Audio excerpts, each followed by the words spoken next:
up by 20.9% between July 2023 and July 2024. While this rate of inflation indicates a 1.9 percentage point lower than the rate that was recorded in June 2024 of 22.8%, it signifies that it's only the rate of change that has slowed down over the same period last year and the same period this year. Prices of goods and services continue to increase both on a year-on-year basis and on a month-on-month basis. On a year-on-year basis, general prices of goods and services went up by 20.9%, and on a month-on-month basis, general prices of goods and services went up by 2.1%. From a disaggregated point of view, we continue to see the dominance of food inflation, leading with a rate of inflation of 21.5% relative to non-food inflation 20.5%. From a locally produced item and an imported item perspective, we see the dominance of locally produced items with a 7.7 percentage point drop, with locally produced items recording a rate of inflation of 23.3% relative to 15.6% for inflation on imported items.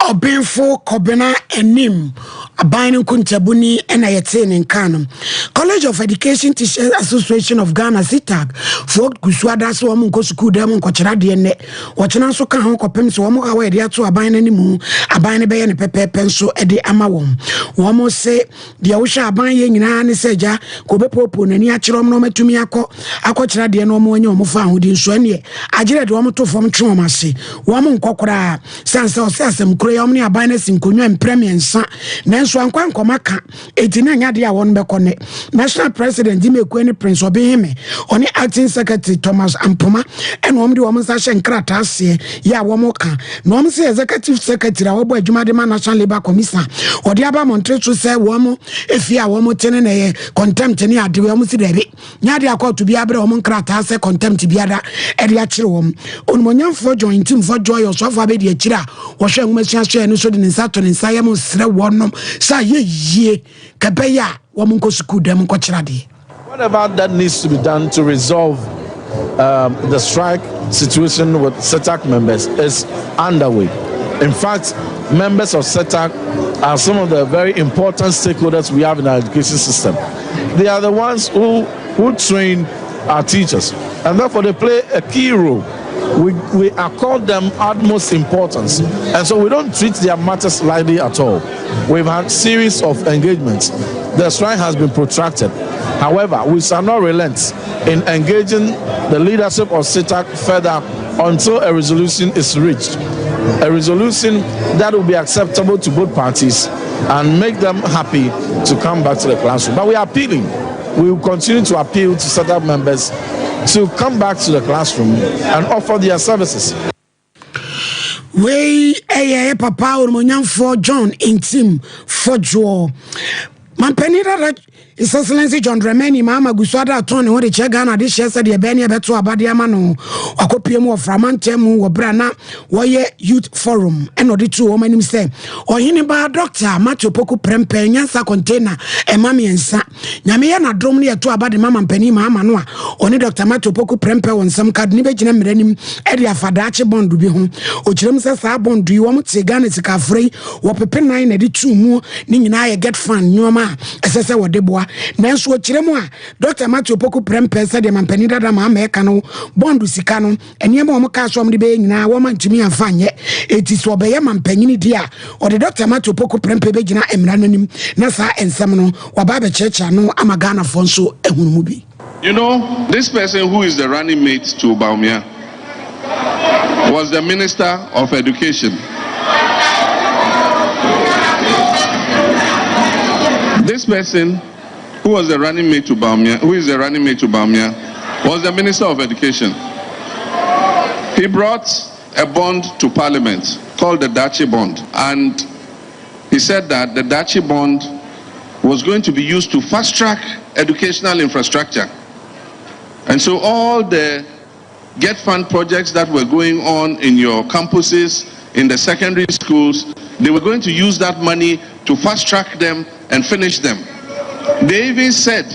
that they were going to use that money to complete the E-blocks that had not been completed.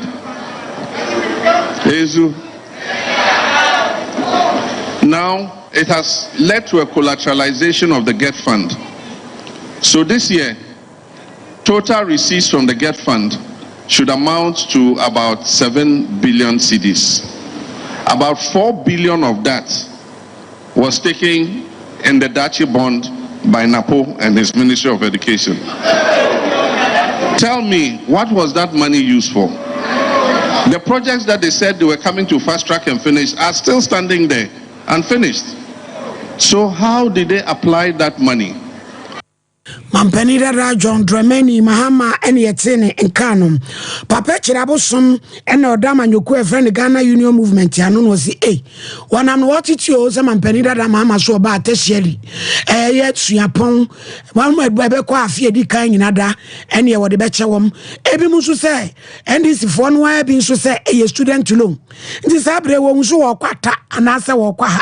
Mampani say free, Ebimusu say the best thing, and to a moody pan, welcome no kure eri akire Ghana fo na bio mampani ya no se mebunu no wo kwa niam wo kosua no wo ba montre so mu nya ho adwuma nye na wo ba be ni free ya no so ase pa no so ani san enti won de wote ase anya yi enti wo sre afa wo di wie kura mampani ana no cheche mu se ai so ba ene free SHS kura no private school fo bi benya ni free na when private university fo no so wo mo so mba ko gina he papa Chirabosom se enti ase no wonti ase yi ti mampani Dada wo mra bi in the way of NDC and MPP, the way that they are treating the education in this country, where they do the book, the reading, chewing and pour matter. We don't need that. We just want education in the practical form,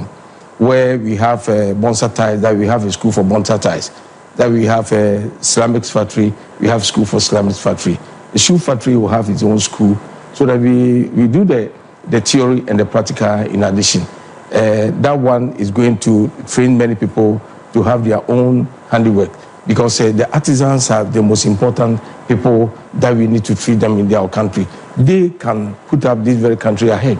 But if you keep on taking people who are going to do marketing, who's going to do this and this, and it's not going to bring anything to the country. As even the mama himself said, the graduates who don't have work to do at this very moment because they don't have the skill that we need in our country. That's what he said when he was in power. So I even surprised for him to come to say that he's going to give entrance to the university free for the first years and the others. As he thought of what he said, that the same thing that they are learning, and you are saying you are going to give them free. Those who pay money, they don't even have any work to do. And those who are going to give them free, what are they going to do?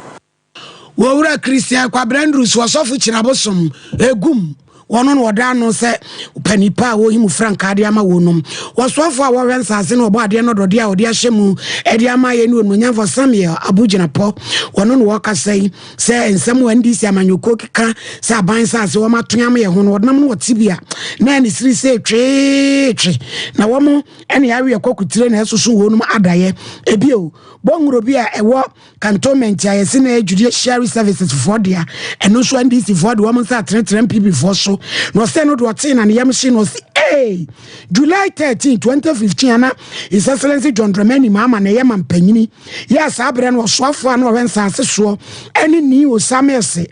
eno wo ton sa bonwuro no ede ma adwuma ko bi e friend French oil avedia be ye dan ena be ye MPP for mum ena ya to wo so tin sam no ana ne wadwina so ni parasani ebetumi ayade no wie beda ne ho kwa danchi ede ba be shi obi yenti owura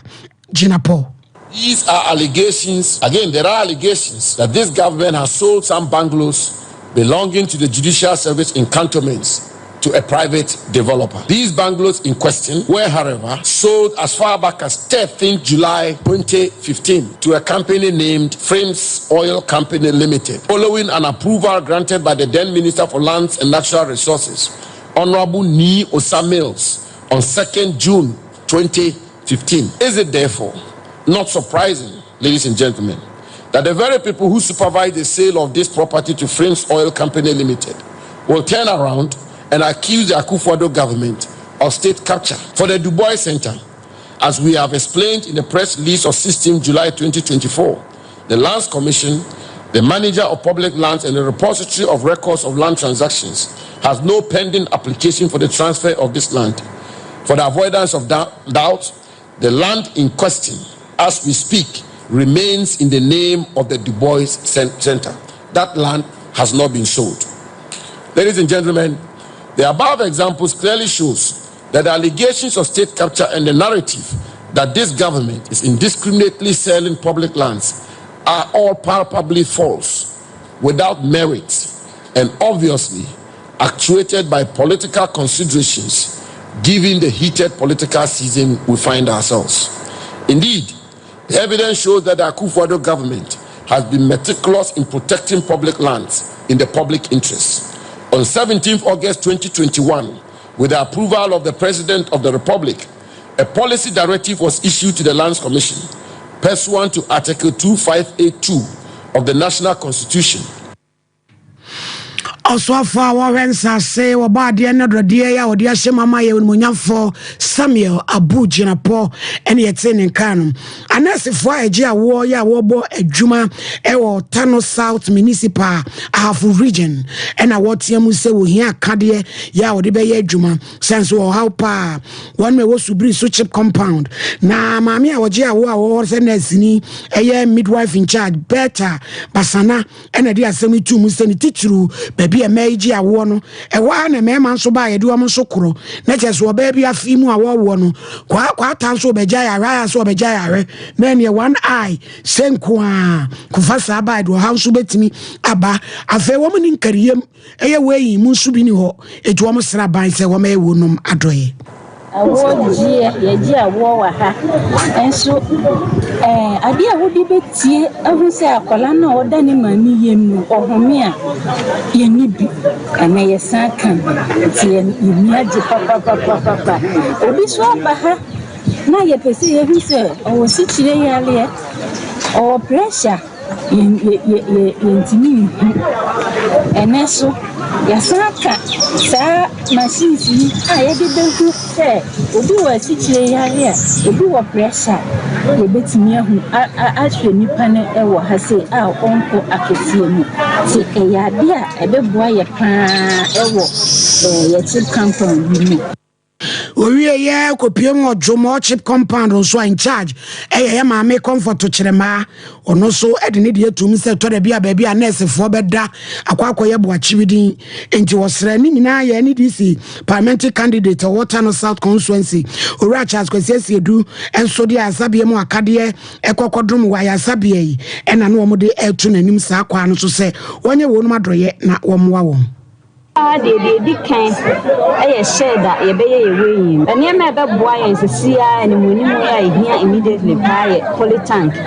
kesia ye be boa facility ye be si ama facility ne said be ya in case nsuo no cha ye water source a source of water na e cha ye be nya nsuo ma facility ne betimi ayi so eno nso ye hia pa seriously so chama ye ni nsuo aye wo tank akese kakra wo wa ye filling nsuo egum aye use for temporary use until say so ni be ban so kakra ye feeling which is not enough ye wo but it's not enough until a longer period kakra bia na tese ama ye ho akere chip compound and ye kotie eho eye Tano South Ahafu region and ye kotie ni kay maame comfort chirema mpacho ebusua na ye beko yanim na ye de kasebo ni nyina so ede esi ede amamo na eye asante ebo Benedict ono ena esemufo pani ya obo adwuma so ne kasebo ne so krogen so chechire de so ayen ede beto ho asawde ma mo akose so mo Elizabeth na msese Japan ena trafidie na chichinchim fruma ede ma ye MCR fonso abo adwuma ye papa Shadrack Safo Kantanka ene na pamfo enso ginemu dendenden a wo bo adwuma ede ma yen newsroom enkuransa eni sunwan eni won meka ho bo aye ma kasebo yi hwa ede ma mu nyina danso asede bi nkoma mo anopei opesima kani ye me ohini ni amakrancha dazo wo sofu ma me premeni asantemai agemi atomu ma me din foforo wo bapa amesa me na mbeken kai kasebo ye sorry so ama yewura man ye wodu bo acha transade acha bia dwumedie so ama mu nyina so ache